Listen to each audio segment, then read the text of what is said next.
Assalamualaikum warahmatullahi wabarakatuh. Saya Jaki Ahmad Ajlan dari kelas 11 BCB akan mempresentasikan tema 1, penjajahan Jepang di Indonesia. 1. Mengapa Jepang dapat dengan cepat menguasai wilayah Indonesia yang sebelumnya dikuasai Belanda? Jelaskan faktor-faktor pendukungnya. Jepang berhasil menguasai Indonesia dengan sangat cepat karena situasi global saat itu mendukung. Pada awalnya, 1942, Belanda sedang terlibat dalam Perang Dunia Kedua dan menghadapi serangan besar dari Jerman di Eropa. Fokus Belanda terpecah sehingga pertahanan di Indonesia menjadi lemah dan tidak siap menghadapi serangan mendadak dari Jepang. Sementara itu, Jepang datang dengan kekuatan militer yang sangat kuat dan modern, baik darat, laut, maupun udara.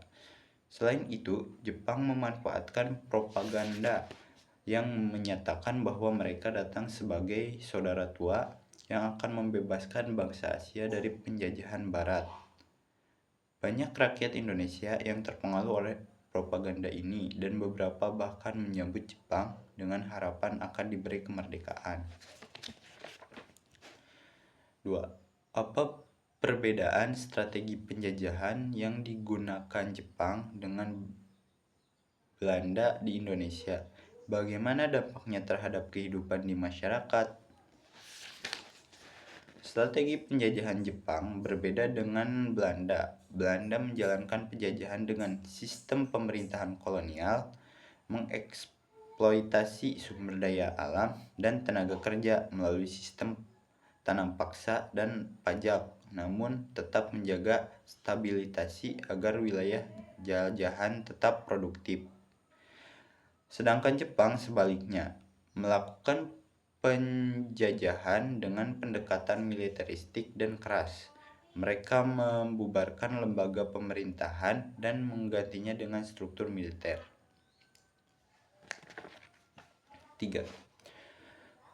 Bagaimana propaganda saudara tua yang digunakan Jepang mempengaruhi pandangan masyarakat Indonesia saat awal kedatangan mereka? Apakah strategi ini berhasil? Mengapa? Awalnya, rakyat percaya Jepang akan membebaskan mereka. Tapi setelah mengalami penderitaan seperti kerja paksa dan kekerasan yang dilakukan oleh Jepang, rakyat sadar Jepang juga penjajah. Dan strategi Jepang ini hanya berhasil sementara. 4. Jelaskan bagaimana kebijakan kerja paksa atau rumusa mempengaruhi kondisi sosial dan ekonomi masyarakat di Indonesia pada masa penjajahan Jepang.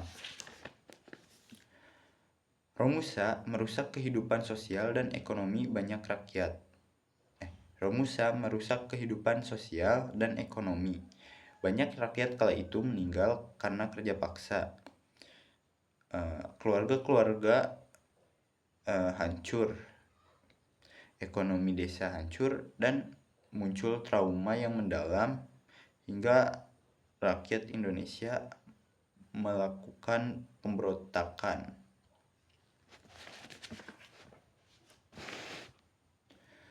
5. Apa tujuan Jepang membentuk organisasi-organisasi seperti PETA, Heiho, dan Potra?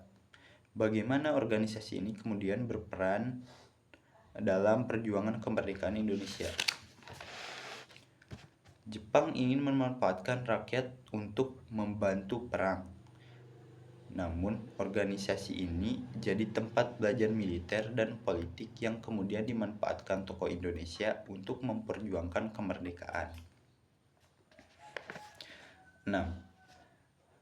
Bandingkan dampak penjajahan Jepang di bidang pendidikan dengan masa penjajahan Belanda. Apa yang berubah dan mengapa hal itu penting? Belanda membatasi pendidikan untuk elit, sedangkan Jepang mengubahnya jadi alat propaganda. Namun, pemakaian bahasa Indonesia meluas dan semangat belajar warga Indonesia tumbuh. penting untuk identitas nasional. 7.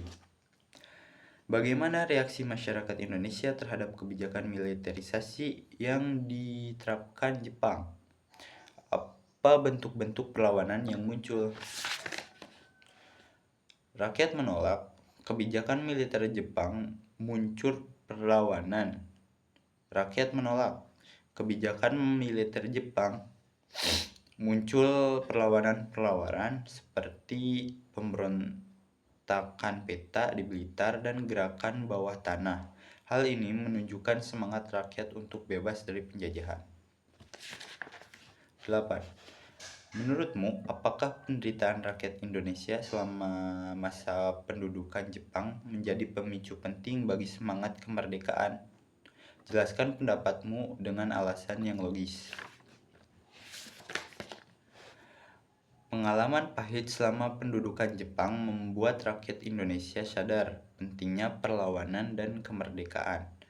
Mereka tidak ingin terus terbelenggu dan dijajah kembali. Semakin kuat tekad mereka untuk merdeka dan terbebas dari penjajahan. 9. Bagaimana tokoh-tokoh nasional memanfaatkan penjajahan Jepang untuk mempersiapkan kemerdekaan Indonesia? Berikan contoh konkretinya.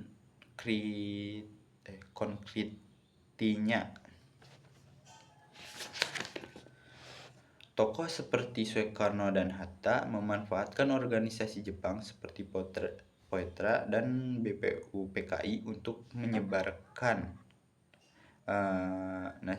nasionalisme dan menyampaikan kemerdekaan. Mereka cerdas bergerak di bawah kemerdekaan. 10. Jika kamu hidup pada masa penjajahan Jepang, langkah-langkah apa yang akan kamu ambil untuk turut serta dalam perjuangan bangsa? Jelaskan alasan dan strategi yang akan kamu pilih. Saya akan bergabung dalam Peta untuk belajar militer dan membentuk jaringan rahasia untuk menyebarkan semangat kemerdekaan. Strategi ini efektif karena menggabungkan kekuatan fisik dan ideologi. Sekian presentasi tema 1 saya. Wassalamualaikum warahmatullahi wabarakatuh.